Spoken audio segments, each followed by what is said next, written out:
Alright, the new Halloween review's up. It's taking way too much time between my videos. I need to just buckle down, stop screwing around, and get right to work on the next... Hello? Hey man, you wanna play Castle Crashers? Do I?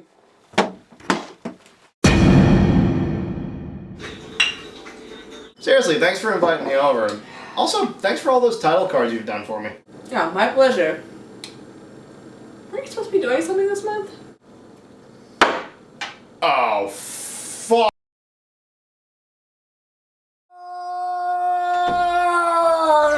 Compilations are a good way to get into a whole bunch of different heavy metal bands at once. Movie soundtracks, radio promos, that thing you get at Hot Topic when you buy an I Wrestled a Bear Once shirt, they're all good. My personal favorites have been the Punisher soundtrack, which features an awesome song from Damageplan featuring, of all people, Jerry Cantrell. That Christmas thing that I can never seem to shut the hell up about. And one in particular that I can consider really life-changing, which is the Headbangers Ball compilation. This was a 2-disc set that came out when the show was revamped with Jamie Jost as the host. It was filled with bands I could already recognize, like Godsmack, Marilyn Manson, Seven Dust, Rob Zombie, stuff a casual listener of rock would at least have some notice of. But the second disc was life-changing. Lamb of God, Unearthed, Mastodon, all bands that I would grow up to love, and one song in particular was a song called Rejection Roll.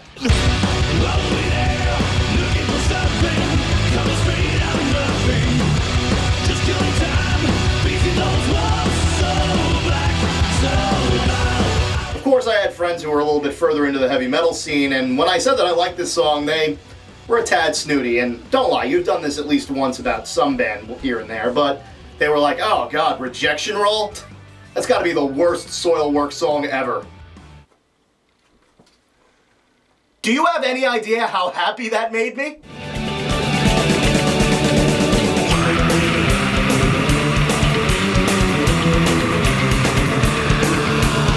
If Rejection Roll was the bottom of the barrel, I wanted to see everything else that barrel contained.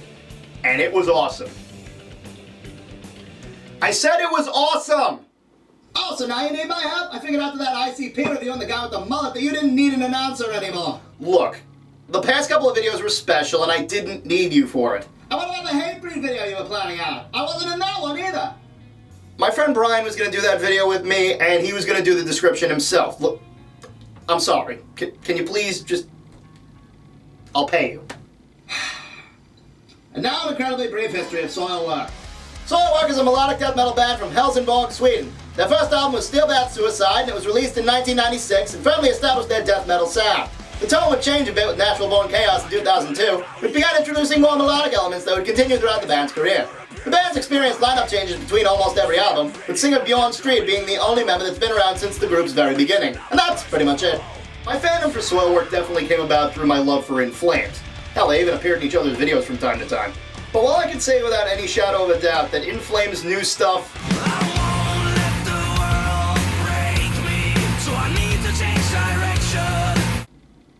I really don't like. Soilwork's albums have been pretty consistently good for the past couple years.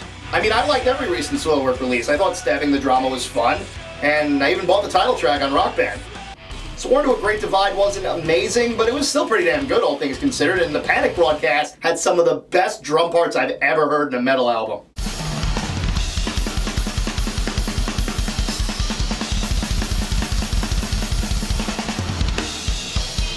This one would be a little bit different because they were lacking a founding member. Peter Wichers, or Wickers, I don't exactly know how to pronounce it because I don't look stuff up because I'm lazy. He left the band again in 2012. It was his second time leaving the band.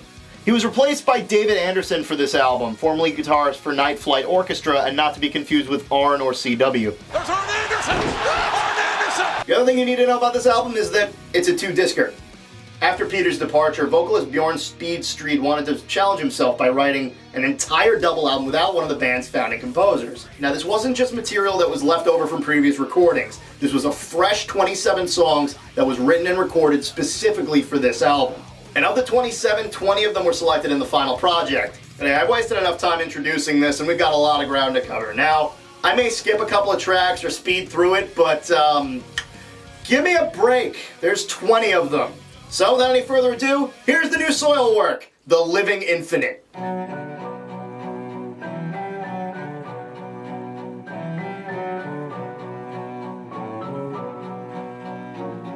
now's a good time to point out that Soilwork's been incorporating a lot of more melodic sounds in their past couple albums, going through a bunch of different genres that aren't exactly metal and incorporating them into the music.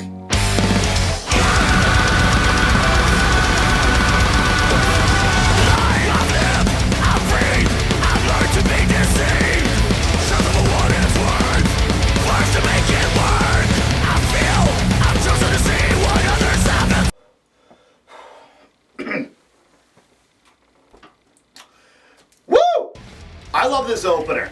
As a big fan of Soilwork's older stuff, this brought me right back to Steel Bath Suicide. I mean, it's everything I love about Soilwork's old stuff. It's really heavy, it's technical, the choruses are really harmonic.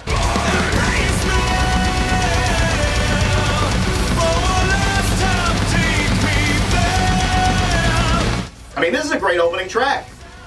And knowing the track record for this show, if I like the first track, the second one's gonna suck, isn't it? Get used to disappointment. Hey.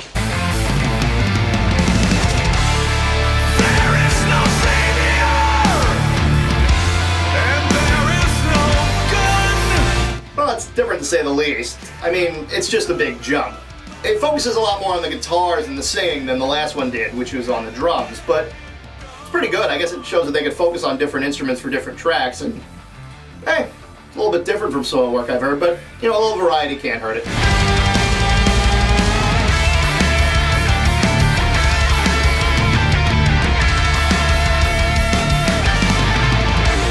I guess that's just because they're working with a whole new writing team, so let's see if they can get out of this slump pretty quickly.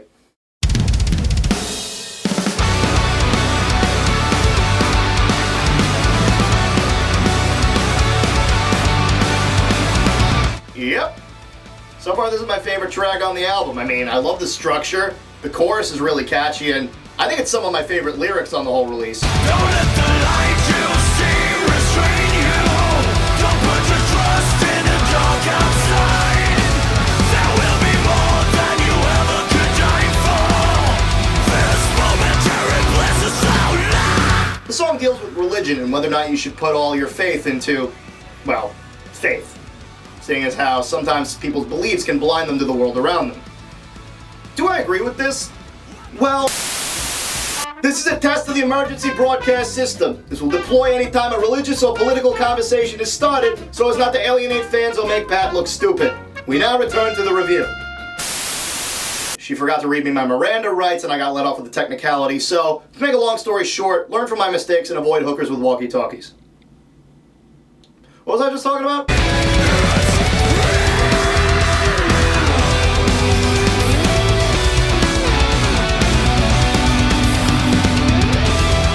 Now, the first disc, there's a lot to cover, so let's quickly go over how I felt about some of the other tracks.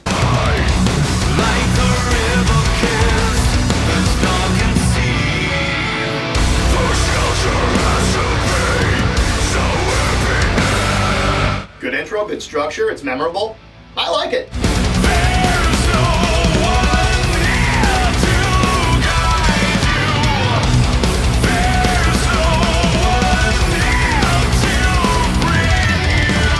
Awesome drumming. I like it.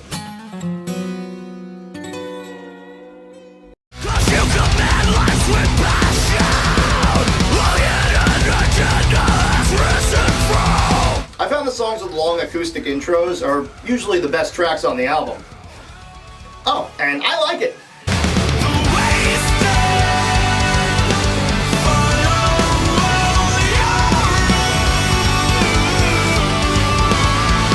You know, if I ever own a bar, I think I want it to be called Realm of the Wasted. Either that or Destroyer of Senses. But hey, this is a good track. You know, I haven't come across anything yet on the album that's been really bad. Out we go, we've been ruthless. The tears of time makes it endless. I should stop talking, shouldn't I? This is why we can't have nice things.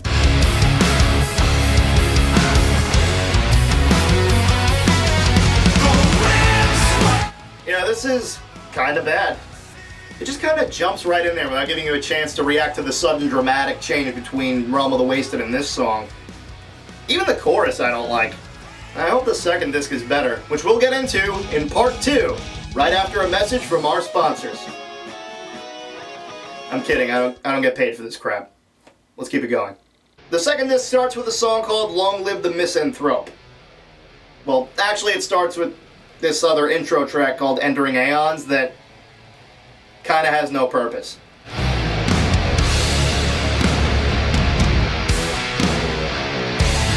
I mean, it doesn't really lead into the song very well, it's just kinda there to kill 2 minutes. I get that 10th track in there somehow, I guess. The misanthrope lives on through the burning sun, a champion for the ages. Misanthrope is a good track though, it shows a lot of aggression and power from the first disc, and now that I think about it, I don't know what a misanthrope is. To the internet! Okay, apparently a misanthrope is someone with a dislike for humankind who looks to avoid human society.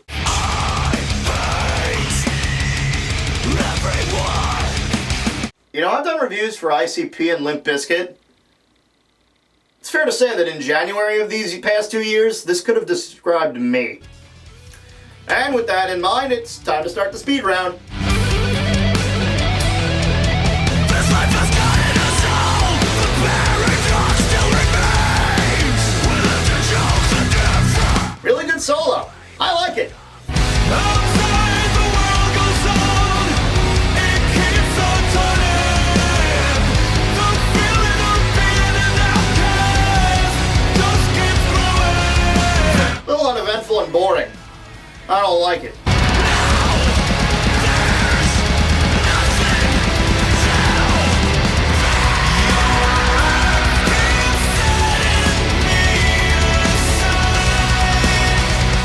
Would have fit right at home on Chain Heart Machine. I like it.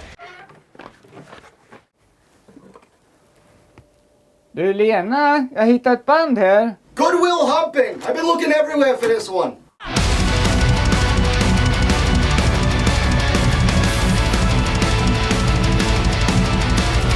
You know, video aside, I think this is a pretty damn good song. I mean, I think the harmonics really balance each other out pretty well, and no track really dominates another one. You get to hear all the instruments and the vocals together as one, and it doesn't really sound flushed out.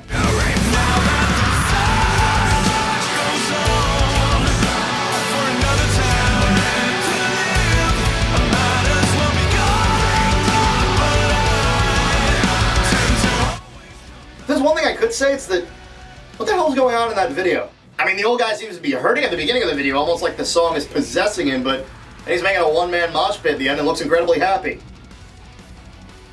I mean, granted, everybody needs moments of dancing now and then. If you need further reference, look at my Devin Townsend review. Wait till I'm done. Wait till I'm done.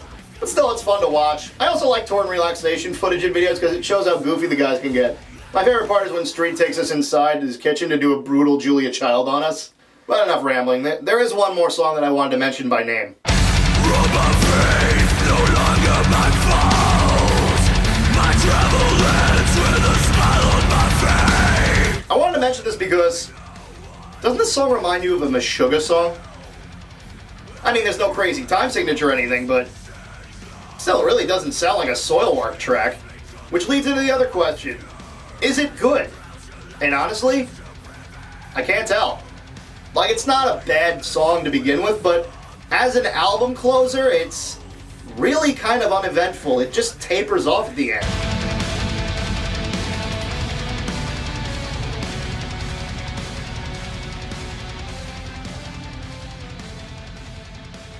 In my opinion, albums need to end with a punctuation mark. I mean, Whispers and Lights ended the first disc, and I think that was a good way to end it. Also, why do you rely on owls to predict things? They're not as smart as everyone says. They can't even tell you how many licks it takes to get to the center of a Tootsie Pop. 1, 2, 3, 3. Well, with that horrible joke out of the way, it's time to get to the good, the bad, and the ugly. For the good, it still sounds like a Soilwork album. And while that may seem like I'm sugarcoating it, yeah, it's a good thing to know.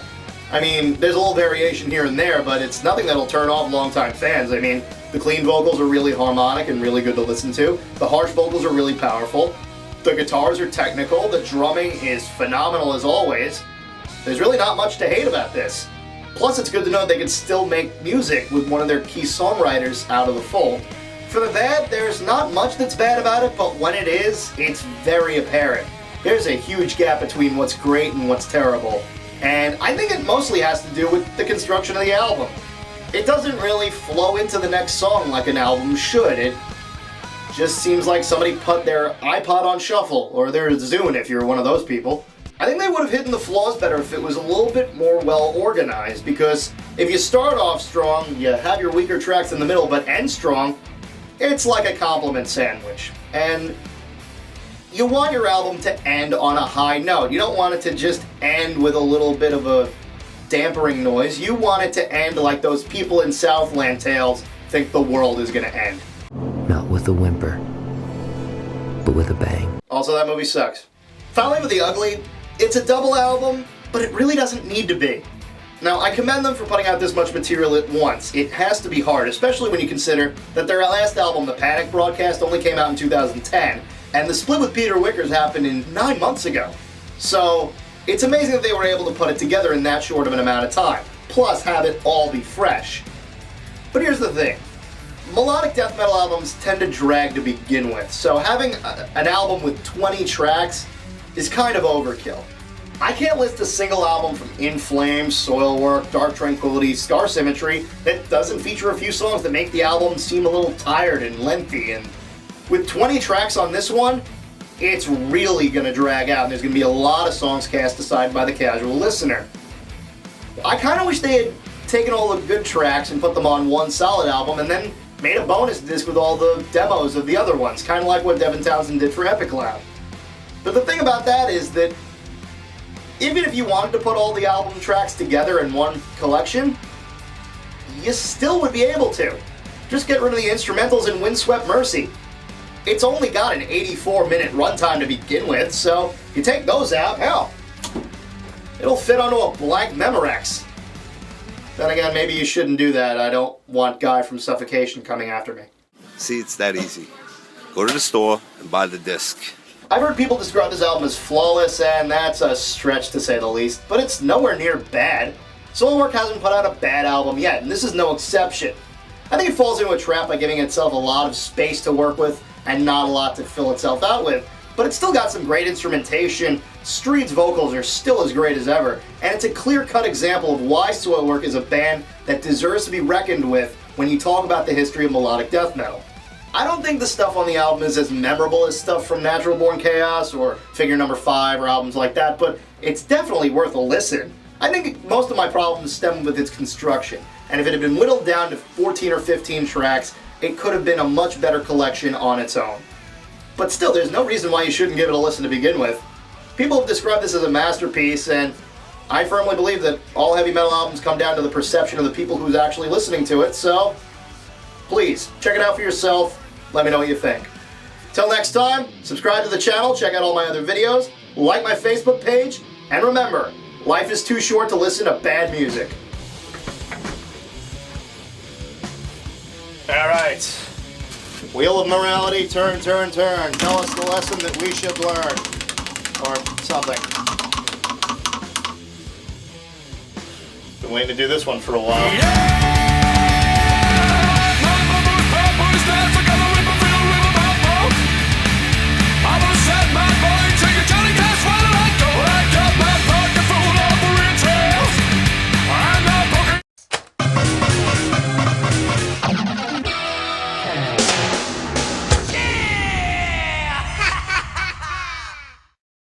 Alright, I just bought the Volbeat album. That's it. No more wasting time, no more screwing around. I'm getting right to work on this. Hello? Yo, I just got Battle Block Theater. You wanna play? Do I?